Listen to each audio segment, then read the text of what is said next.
નમસ્તે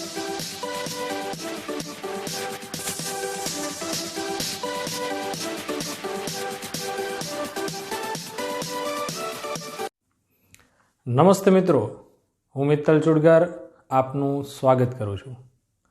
આજે આપણે જે શેરમૂડીના હિસાબોની જે શૃંખલા આપણી ચાલી રહી છે લેક્ચરની, એનો એક નવો લેક્ચર આજે ભણીશું।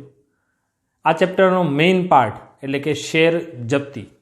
અત્યાર સુધીના લેક્ચર્સની અંદર આપણે એવું જોયું કે કંપની શેર બહાર પાડે છે, કેવી રીતે બહાર પાડે છે, કયા કયા હપ્તાઓ છે, એ દરેકની આમ નોંધ, કુલ મળીને 8 આમ નોંધ જે છે એ જોઈ। એની અંદર કોઈનો હપ્તો બાકી રહે છે તો શું કરવાનું, શેર છે એ પ્રીમિયમથી બહાર પાડ્યા હોય તો એ વખતે કઈ આમ નોંધ કરવાની, આ બધી વસ્તુ આપણે અગાઉના લેક્ચરોના દાખલાઓમાં જોઈ લીધી છે।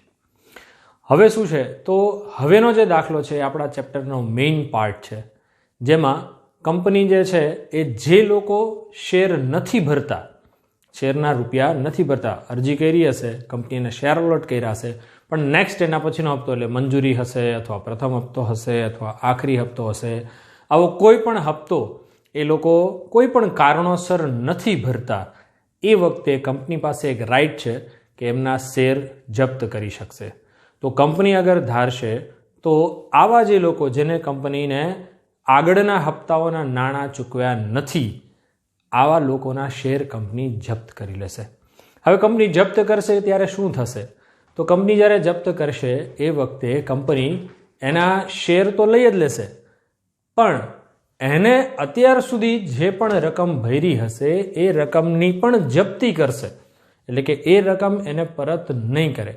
જેમ કે સમજવા માટે, કોઈ 10 રૂપિયાનો શેર છે અને કોઈ એક્સ વ્યક્તિએ 6 રૂપિયા અત્યાર સુધી ભર્યા છે અને 4 રૂપિયા એના ભરવાના બાકી છે। કંપની એને પહેલાં નોટિસ આપશે કે ભાઈ તમે 4 રૂપિયા છે એ તમારા જેટલા પણ છે શેર એ હિસાબથી ભરી દો, પણ કોઈ કારણોસર આ વ્યક્તિ આ રૂપિયા નથી ભરતો તો પછી કંપની એના આ શેર જપ્ત કરી શકશે। તો કંપની શું કરશે તો એના બધા જ શેર એની પાસેથી લઈ લેશે, પ્લસ એને 6 રૂપિયા લેખે જે કંઈ પણ રકમ અત્યાર સુધી કંપનીને ભરી છે આ રકમ કંપની એને પરત નહીં કરે, એટલે કે એ રકમની થઈ જશે જપ્તી, બરાબર। અને કંપનીએ જે આ શેર પાછા લઈ લીધા છે એની પાસેથી, એ શેરનું કંપની શું કરશે તો કંપની કોઈ પણ બીજા વ્યક્તિને આ શેર છે એ કોઈ પણ ભાવે, ઓછા ભાવે અથવા વધુ ભાવે, કંપનીની મરજી પ્રમાણે જે પણ એને અનુકૂળ હશે એ પ્રમાણે કંપની આ શેર કોઈ બીજા વ્યક્તિને વેચી દેશે। તો મિત્રો અત્યાર સુધી આપણે જે 8 આમનોંધોની શૃંખલા ભણ્યા હતા એમાંથી હવે આપણી એક 3 આમનોંધો નવી થવાની છે। આ 3 આમનોંધ છે, એક આમનોંધ શેર જપ્તી માટેની થશે, એક આમનોંધ ફરીથી બહાર પાડે જ્યારે કંપની શેર એના માટે થશે, અને ત્રીજી આમનોંધ જો શેર જપ્તીની રકમ વધતી હશે કંપની પાસે તો આ શેર જપ્તીની રકમ કંપની શેર જપ્તીની રકમ કંપની મૂડી અનામત ખાતે લઈ જશે।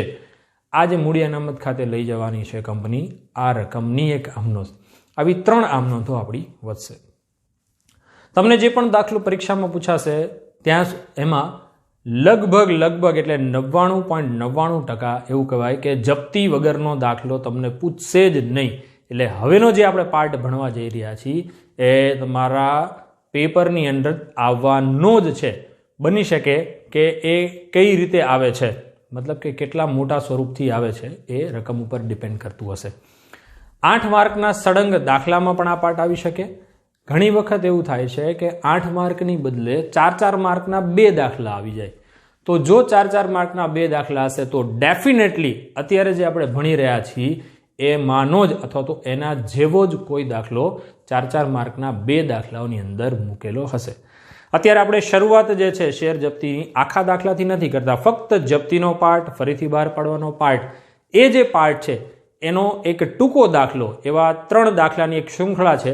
એટલે કે આપણા ચેપ્ટરની અંદર સ્વાધ્યાયમાં દાખલા નંબર છે એ 12 આપેલો છે। આ 12 નંબરનો જે દાખલો છે જેમાં 3 દાખલાઓ છે, બરાબર, 12 અને 13 એ ટૂંકા દાખલાઓના જ છે, જે જપ્તીવાળા જ દાખલાઓ છે। આ 12 અને 13 દાખલાઓ જે છે એની અંદર દરેકમાં 3 દાખલા છે। પહેલા આપણે આ દાખલાઓ શીખશું, પછી આખો સળંગ દાખલો એટલે કે આપણી 8 આમ નોંધ, પ્લસ આ જપ્તીવાળી 3 આમ નોંધ, આ બે મિક્સ થાય એ ટાઈપના દાખલાઓ એ આગળના લેક્ચરની અંદર લેશું. બરાબર. તો અત્યારે આપણે દાખલા નંબર 12 જે છે એ ભણીશું.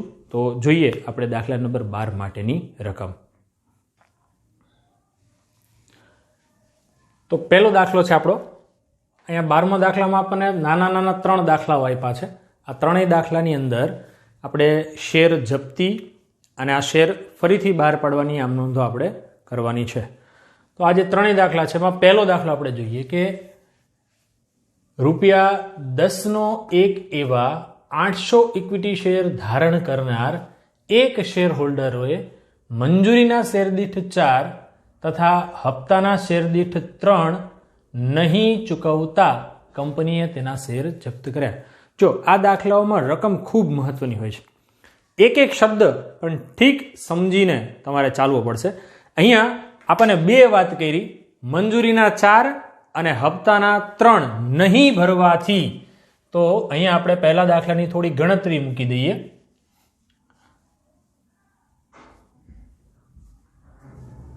જેમાં આપણને એવું કીધું છે મંજૂરીના 4 અને હપ્તાના 3 એમ મળીને ટોટલ ₹7 નહીં ભરવાથી એવો શબ્દ પ્રયોગ કર્યો છે. મતલબ કે ₹7 છે એ બાકી હપ્તો છે. આગળ એવું કીધું છે કે કંપનીએ તેના શેર જપ્ત કર્યા. શું કામ જપ્ત કર્યા? તો આ વ્યક્તિએ ₹7 ભર્યા નથી. જો એને ભરી દીધા હોત તો એના શેર જપ્ત કરવાનો કોઈ પ્રશ્ન આવે જ નહીં. તો કંપનીએ આ ₹7 નથી ભર્યા એટલા માટે એના શેર જપ્ત થાય છે. જપ્ત કર્યા. શેર હોલ્ડરે અરજી સમયે શેર દીઠ 3 ભરેલા છે. આવું એને સ્પષ્ટતાથી કીધું છે. કદાચ નો કહેત તો પણ આપણને ખબર પડે, કારણ કે એક શેર છે એ ₹10ની કિંમતનો છે અને જો 7 એને ભર્યા ન હોય તો સીધી વસ્તુ છે કે એ વ્યક્તિએ અરજી વખતે ₹3ની રકમ ભરી દીધી હશે. બરાબર. તો ₹3 કંપનીને આપેલા છે. આ શેર કંપની જપ્ત કરે છે. શેર દીઠ ₹8 લેખે ફરીથી બહાર પાડે. એટલે જપ્ત કરેલા શેર જે છે એ કંપની 8 લેખે ફરીથી બહાર પાડે છે. તો પહેલા આપણે એવું જોઈ લઈએ કે જે ₹3ની રકમ એ વ્યક્તિએ ભરી હતી, આ રકમ છે એ કંપની હવે ક્યારેય તેને પાછી નહીં દે. એને 7 નથી ભર્યા એટલે ₹7 રકમ જે છે એને આપણે બાકી હપ્તો કહેશું. આ ₹7 બાકી હપ્તો. અને આ ₹3 જે આ વ્યક્તિએ નથી ભર્યા, આ ₹3 છે એની થઈ જશે જપ્તી. કંપની આ રકમની કરશે જપ્તી, જે રકમ કંપનીને ક્યારેય તે પાછી દેવાની નથી. બરાબર. તો આપણે ગણતરી કરીએ જપ્તી વખતની, એટલે કે આની પહેલી આપણી આમનોંધ જે થશે એ જપ્તી વખતે થશે. શું ગણતરી થશે? તો 800 શેર છે. 800 શેર ઉપર સૌથી પહેલી વખત અહીંયા શેર મૂડી ઉધાર થશે. અત્યાર સુધીના આપણે જેટલા પણ દાખલાઓ ગણ્યા, આ બધા જ દાખલામાં જો આપણે જોયું હોય ને તો શેર મૂડી ખાતે જમા થતું હતું. ઇક્વિટી શેર મૂડી ખાતે આપણે જમા કરતા હતા. અહીંયા શેર મૂડી ખાતે ઉધાર થશે. શેર મૂડી કેટલા રૂપિયાની ગણવાની આવશે? તો શેર મૂડી ₹10ની ગણવાની આવશે. જપ્તી છે કોઈ પણ હપ્તા પછી, એટલે કે મંજૂરીના હપ્તા પછી પણ થઈ શકે, પ્રથમ હપ્તા પછી પણ થઈ શકે અને આખરી હપ્તા પછી પણ. એવા દાખલાઓ આગળ આવશે. તો જે હપ્તા પછી જપ્તી કરવાની છે, એટલે કંપનીના શેર જપ્ત કરે છે, એ હપ્તા સુધીની જે મગાવેલી રકમ છે એટલી રકમ શેર મૂડી તરીકે આપણે ઉધાર કરવાની હશે. અહીંયા જપ્તી ક્યારે થાય છે? તો આખરી હપ્તા પછી. એટલે કે કંપનીએ ટોટલ ₹10 બધા પાસે મગાવી જ લીધા છે અત્યાર સુધીમાં. તો આપણી જપ્તીની રકમ જે છે એની ગણતરી કરતી વખતે આપણે ₹10ની શેર મૂડી ઉધાર કરવી પડશે. એટલે સૌથી પહેલા આપણે એવું કરશું કે 800 શેર ઉપર ₹10 લેખે ₹8000ની ઇક્વિટી શેર મૂડી કંપની ઉધાર કરી નાખશે. હું તમને આમનોંધ આની સાથે સાથે જ બતાવું છું. તમારે ખાલી અલગથી આમનોંધનું ફોર્મેટ બનાવીને આમનોંધ લખવાની રહેશે. આપણે અહીંયા જેની આમનોંધ છે એક્ઝેક્ટલી લખી નાખશું. બરાબર. કઈ વસ્તુ ઉધાર અને કઈ વસ્તુ જમા થાય છે. તો 800 શેર ઉપર ₹10 લેખે ₹8000ની ઇક્વિટી શેર મૂડી કંપની ઉધાર કરશે. હવે જેટલું ઉધાર થયું એટલું જમા તો થવાનું છે. તો આ જે ₹10ની જે શેર મૂડી આપણે ઉધાર કરી છે, આના બે ભાગ પડી જશે. એક ભાગ ₹3 જે અહીંયા છે, જેને આપણે કહેશું જપ્તી, અને બીજો ભાગ 7 રૂપિયાનો જે અહીંયા આપણે લખેલો છે જેને કહેશું બાકી હપ્તો. તો આ 10 રૂપિયાના બે ડિપાર્ટમેન્ટ પાડી દઈએ. 800 શેર ઉપર 3 રૂપિયા લેખે 2400 રૂપિયા જેને આપણે કહીશું શેર જપ્તી, એના ખાતે કરી દેશું જમા. અને 800 શેર ઉપર 7 રૂપિયા લેખે 5600 રૂપિયા એને કહેશું મળવાનો બાકી હપ્તો, એના ખાતે પણ જમા. તો આપણી પહેલી આમનોંધ બની ગઈ. કઈ? તો જપ્તી વખતની આપણી પહેલી આમનોંધ શું બનશે? ઇક્વિટી શેર મૂડી ખાતે ઉધાર 8000, તે શેર જપ્તી ખાતે જમા 2400 રૂપિયા, તે મળવાના બાકી હપ્તા ખાતે જમા 5600 રૂપિયા. જેની બાબત જે આપણે એવું લખશું કે 800 શેર જપ્ત કર્યા તેના. તો પહેલી આમનોંધ આપણી પૂરી થઈ ગઈ. હવે કંપનીએ આ શેર જપ્ત કરી લીધા છે, પણ જપ્ત કરીને આ શેર કંઈ પોતાની પાસે નહીં રાખે કંપની. આ શેર કંપની છે એ બીજા કોઈ વ્યક્તિને વેચી દેશે. ભલે ગમે ત્યારે વેચશે, થોડા સમયમાં, મહિના 2 મહિનામાં કંપની આ શેર કોઈ પણ વ્યક્તિને વેચી દેશે. અહીંયા એના માટેની સૂચના છે કે જપ્ત થયેલા શેર દીઠ 8 લેખે ફરીથી બહાર પાડવામાં આવ્યા. 8 રૂપિયાથી. હવે જો અહીંયા શેર બહાર પાડે છે કંપની, ખરેખર 10 રૂપિયાનો શેર હતો, પણ કેટલામાં વેચી દીધો એને? 8 રૂપિયામાં. આ કંપનીની મરજી છે, કંપની ઓછી રકમથી એને વેચે છે જેથી કરીને એના શેર ફટાફટ વેચાઈ જશે. બરાબર. તો 8 રૂપિયામાં કંપની આ શેર ફરીથી બહાર પાડે છે. એટલે આપણું આ પહેલી આમનોંધ હતી. હવે નેક્સ્ટ આપણી બીજી આમનોંધ ફરીથી બહાર પાડશે એ વખતની થશે. એટલે જ્યારે કંપની ફરીથી શેર બહાર પાડશે,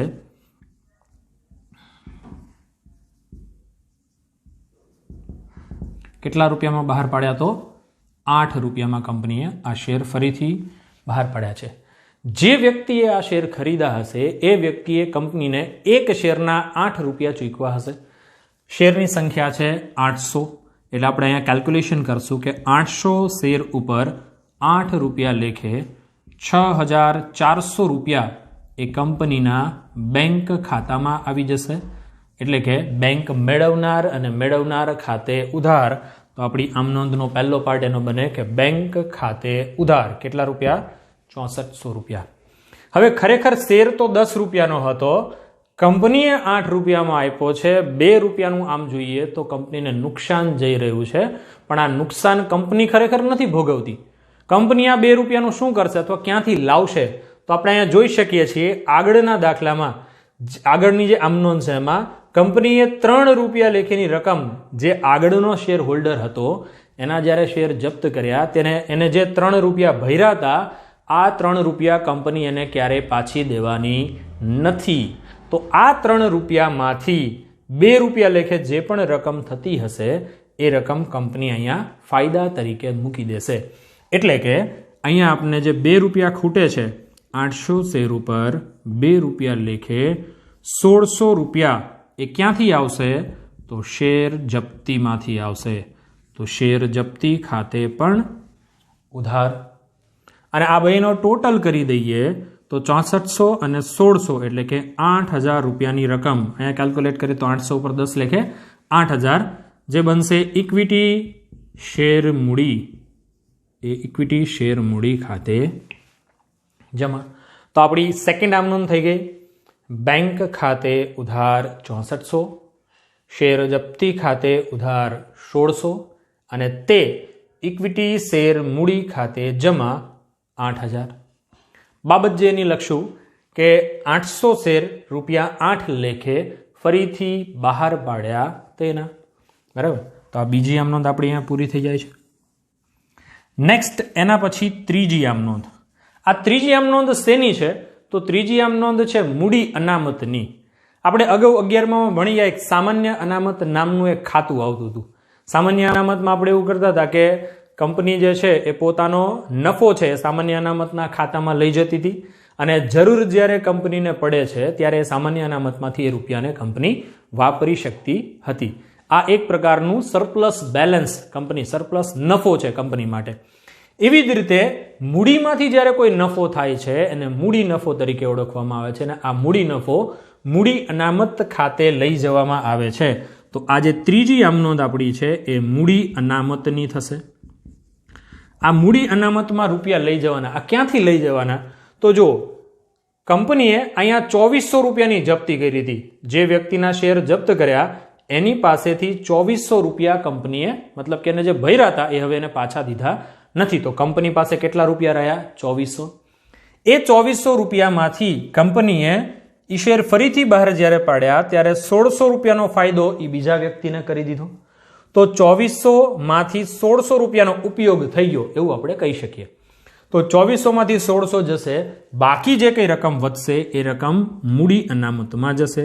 તો 2400 માઇનસ 1600 એટલે કે 800 રૂપિયાની રકમ જે છે એ મૂડી અનામતમાં જશે. જેની આમનોંધ બનશે એ આમનોંધ હું અહીંયા લખી દઉં છું. શેર જપ્તી ખાતે ઉધાર 800 રૂપિયા તે મૂડી અનામત ખાતે જમા 800 રૂપિયા. જેની બાબત જે થશે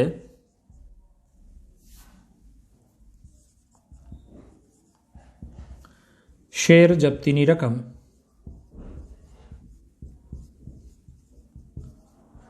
મૂડી અનામત ખાતે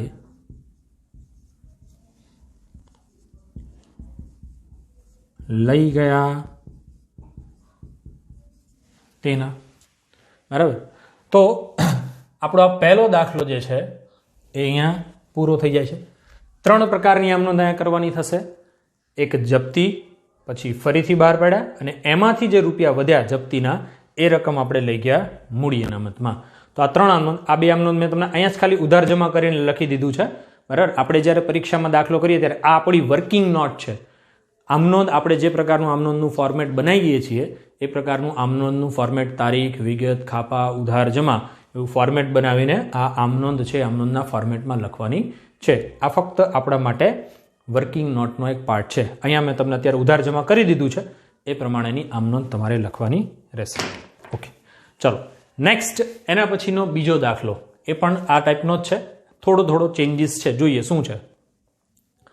આરકે કંપની લિમિટેડે સુનિલના દરેક ₹10 એવા 600 શેર જપ્ત કર્યા. એક શેરની કિંમત 10 રૂપિયા છે અને એવા 600 શેર કંપની જપ્ત કરે છે.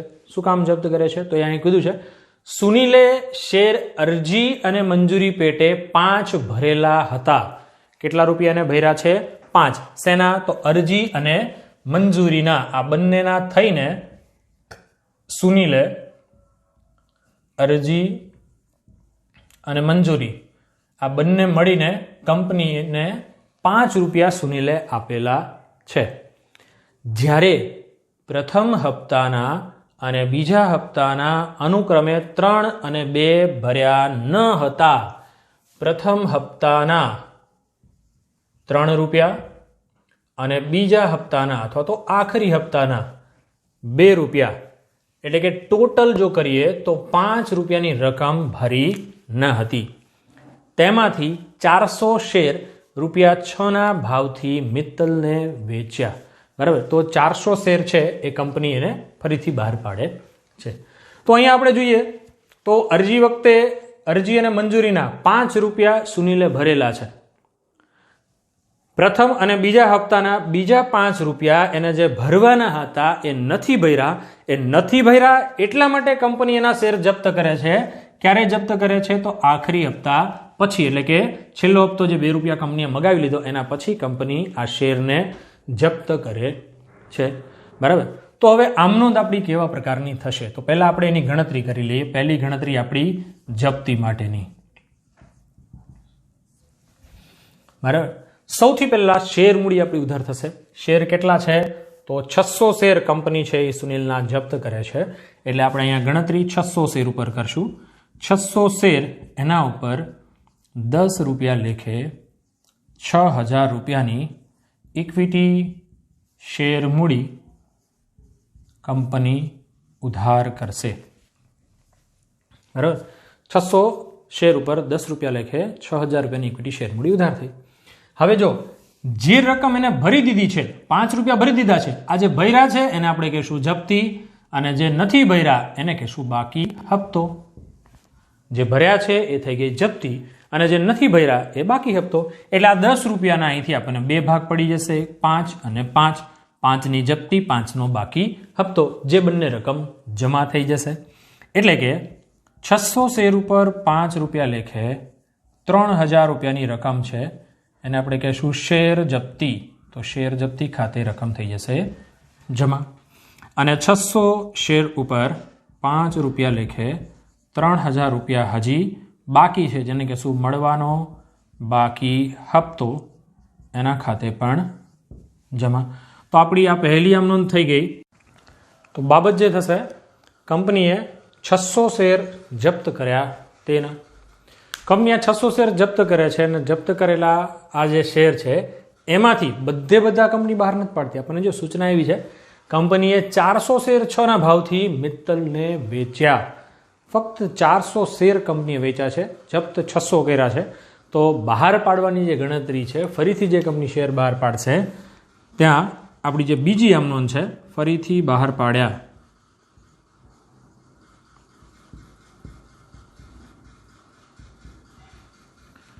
કેટલા રૂપિયાના ભાવથી ફરીથી બહાર પાડે છે? તો 6 રૂપિયાના ભાવથી. પણ 600 શેર કંપની બહાર પાડતી નથી. આ દાખલાની એ જ વિશેષતા છે, અને એ જ જગ્યાએ ભૂલ થાય એવી શક્યતા છે.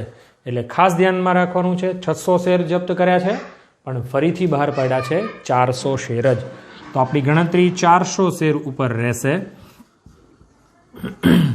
400 શેર ઉપર 6 રૂપિયા લેખે 2400 રૂપિયા કંપનીના બેંક ખાતામાં આવશે. જે વ્યક્તિના શેર વેચ્યા એ વ્યક્તિ કંપનીને 2400 રૂપિયા આપશે. એટલે બેંક મેળવનાર બેંક ખાતે ઉધાર 2400 રૂપિયા. ખૂટ્યા કેટલા 10 રૂપિયા કરવા માટે? તો 4 રૂપિયા. આ 4 રૂપિયા ક્યાંથી આવશે? તો આ શેર જપ્તીની જે અમાઉન્ટ છે એમાંથી એડ કરવાના રહેશે. તો 400 શેર ઉપર 4 રૂપિયા લેખે 1600 રૂપિયા, જેને આપણે કહેશું શેર જપ્તી ખાતે ઉધાર. ટોટલ કરી દઈએ તો થશે 4000 રૂપિયા. આ 4000ની બનશે ઇક્વિટી શેર મૂડી, એના ખાતે જમા. તો 400 શેર ઉપર 6 રૂપિયા લખે 2400 રૂપિયા. એટલે આ બીજી આમ નોંધ આપણી બની જાય. બેંક ખાતે ઉધાર 2400, શેર જપ્તી ખાતે ઉધાર 1600, અને તે ઇક્વિટી શેર મૂડી ખાતે જમા 4000. બાબત જે થશે, 400 શેર રૂપિયા 6 લેખે ફરીથી બહાર પાડ્યા તેના. ત્રીજો પાર્ટ આપણો મૂડી અનામતનો. આ સૌથી મહત્વનો અને ભૂલ કરાવે એવો મૂડી અનામત. જો આગળના દાખલામાં આપણે શું જોયું હતું? 600 શેર જપ્ત કર્યા હતા, અને 800 શેર જપ્ત કર્યા હતા, અને 800 શેર જ બહાર પાડ્યા હતા. તો અહીંયા 2400 રૂપિયાની જપ્તી થઈ હતી, અને એમાંથી 1600 રૂપિયાનો ઉપયોગ કર્યો. 2400માંથી 1600 બાદ થઈને 800 રૂપિયા વધ્યા. એ 800 રૂપિયા આપણે લઈ ગયા હતા ક્યાં? મૂડી અનામતમાં લઈ ગયા હતા. અહીંયા એવું નહીં થાય. અહીંયા પ્રમાણસર શેર જપ્તીની અમાઉન્ટ ગોતવી પડશે. 600 શેર જે છે એ 600 શેર ઉપર 5 રૂપિયા લેખે 3000 રૂપિયાની શેર જપ્તી છે. પણ અહીંયા બે ડિપાર્ટમેન્ટ છે, 400 અને 200 નો. જો 400 શેર છે એ ફરીથી બહાર પાડે છે, તો આપણે 400 શેર ઉપરનું કેલ્ક્યુલેશન જોઈએ કે 400 શેર ઉપર 5 રૂપિયા લેખે 2000 રૂપિયા જે છે એ પ્રમાણસર શેર જપ્તીની અમાઉન્ટ કહેવાય. હજી 200 શેર છે એ તો કંપનીએ બહાર પાડ્યા જ નથી, એટલે એની જે જપ્તી છે એ હજી એમને પડી રહેશે. તો આ 2000માંથી ઉપયોગ કેટલાનો થયો? 1600 રૂપિયાનો. વધ્યા કેટલા? 400. 2000 રૂપિયાની શેર જપ્તી, જેમાંથી શેર જપ્તીમાં ઉપયોગ થયો 1600 રૂપિયાનો, વધશે 400 રૂપિયા. આ 400 રૂપિયાની અમાઉન્ટ જે છે એ મૂડી અનામતમાં જશે, જેની આમ નોંધ થશે શેર જપ્તી ખાતે ઉધાર 400 તે મૂડી અનામત ખાતે જમા 400 બાબત જે થશે શેર જપ્તીની રકમ મૂડી અનામત ખાતે લઈ ગયા તેના. ચાલો, તો આપણો બીજો દાખલો અહીં પૂરો થઈ જાય છે. નેક્સ્ટ આપણો ત્રીજો દાખલો જોઈએ. એની રકમ ₹10 એવા 3000 ઇક્વિટી શેર ધારણ કરનાર એક શેર હોલ્ડરે અરજી વખતે શેર દીઠ 13 એમાં ₹10 પ્રીમિયમ સહિત અને મંજૂરી વખતે પણ શેર દીઠ 13 એમાં પણ 10 પ્રીમિયમ સહિત ચૂકવેલ છે, આવું કીધું છે આપણે. એટલે અહીંયા આપણે ત્રીજા દાખલામાં પહેલા ગણતરી કરીએ. અરજીના ₹13 જેમાં 10 પ્રીમિયમ સમાઈ જાય છે, એટલે 3 + ₹10 જામીનગીરી પ્રીમિયમ. મંજૂરીના પણ ₹13 એટલે કે એમાં પણ 3 + ₹10 પ્રીમિયમ. આ બંને રકમ એ વ્યક્તિએ ભરી છે. જ્યારે હપ્તાના શેર દીઠ 4 ન ચૂકવવાથી હપ્તાના શેર દીઠ ₹4 ન ચૂકવવાથી કંપનીએ તેના શેર જપ્ત કર્યા અને જપ્ત થયેલા આ શેર 7 લેખે ફરીથી બહાર પાડ્યા. બરાબર. તો જો અહીંયા આપણે ગણતરી જોઈએ ને, 3, 3, 6 અને 4 ₹10 શેર મૂડી થઈ જાય છે. 10 અને 10 ₹20 પ્રીમિયમ થઈ જાય છે. બરાબર. કંપનીએ હવે જો અહીંયા જામીનગીરી પ્રીમિયમ આવ્યું છે.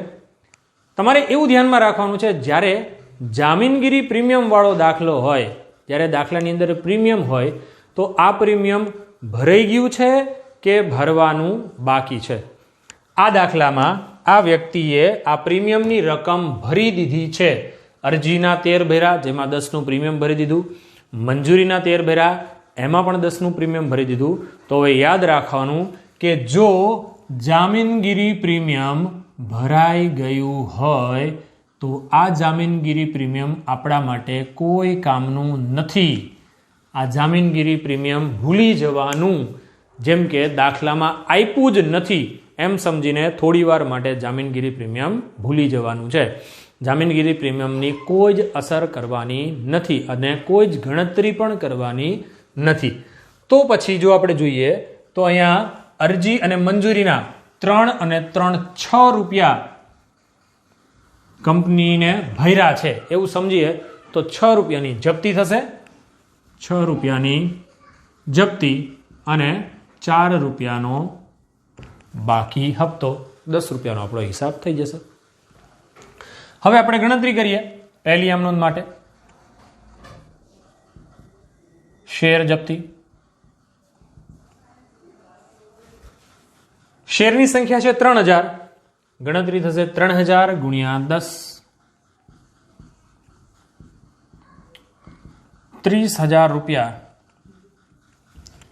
ની ઇક્વિટી શેર મૂડી કંપની ઉધાર કરશે.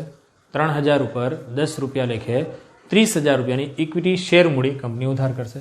હવે આ ₹10 બે ભાગ પડી દો. ₹6 જપ્તી, 4 બાકી હપ્તો, 6 અને 4. તો 3000 શેર ઉપર ₹6 લેખે ₹18,000 થશે શેર જપ્તી, એના ખાતે જમા. અને 3000 શેર ઉપર ₹4 લેખે ₹12,000 એ થશે મળવાનો બાકી હપ્તો, એના ખાતે પણ જમા. તો આપણી પહેલી આમ નોંધ બની ગઈ.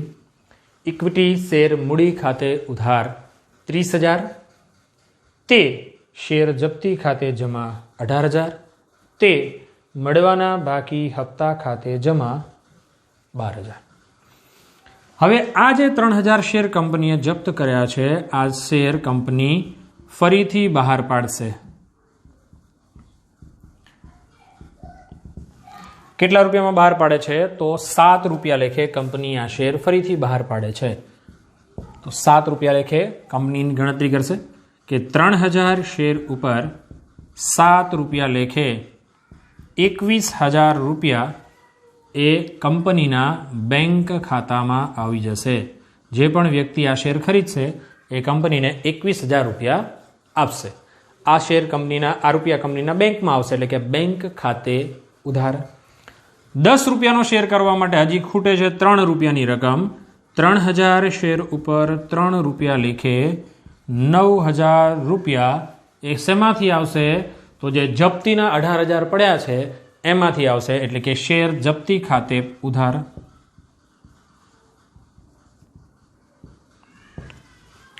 આ બેનો ટોટલ કરી દઈએ તો થઈ જશે 30,000.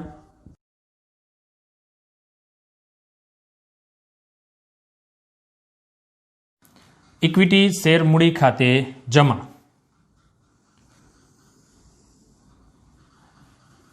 તો પૂરી આમ નોંધ આપણી શું થશે? બેંક ખાતે ઉધાર 21,000, શેર જપ્તી ખાતે ઉધાર 9,000, તે ઇક્વિટી શેર મૂડી ખાતે જમા 30,000. બાબત જે થશે 3,000 શેર રૂપિયા 7 લેખે ફરીથી બહાર પાડ્યા તેના. આપણી ત્રીજી આમ નોંધ. આમ નોંધ બનશે શેની? તો મૂડી અનામત માટેની.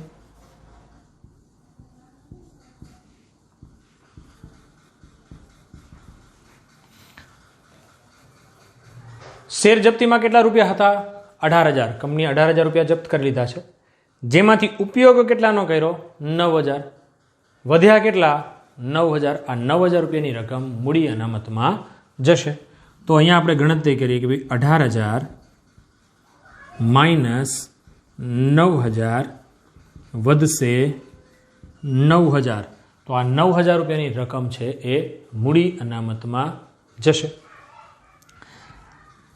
બાબત જે આપણી આમ નોંધ આપણી થશે શેર જપ્તી ખાતે ઉધાર 9,000 તે મૂડી અનામત ખાતે જમા 9,000.